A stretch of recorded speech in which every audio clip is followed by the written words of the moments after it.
Tonight, the Silicon Valley job boom is, well, it's still booming. 58,000 new jobs last year alone, mostly in the tech sector. But Betty Yu shows us when it comes to what those jobs are worth, men and women are definitely not created equal. For all its advances in technology, Silicon Valley is dealing with an old school problem. Oh, there are definitely more men than women in general. We do have some female engineers, not nearly as many as men. Most of the men at Jenny Morton's startup in San Mateo are engineers and probably making more than most women.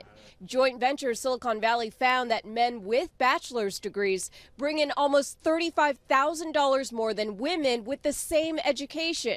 And the higher the degree, the wider the income gap. We have two very different skill sets. We have men that are going through school and coming out with engineering degrees, and women that are going through school and coming out with some other kind of degree. And the end result is they can't do the jobs the men are doing. And it's the men's jobs that are in short supply, so that drives up the salaries.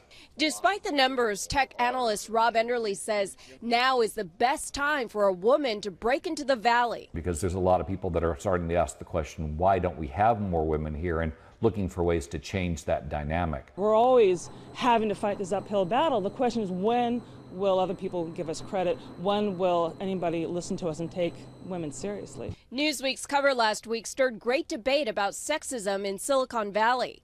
Engineer Grace Zhang knows having any conversation in the boys' club at her startup is tough. I guess sometimes you want to find like a girl to talk to, and it's kind of hard. In Silicon Valley, Betty Yu, KPIX 5.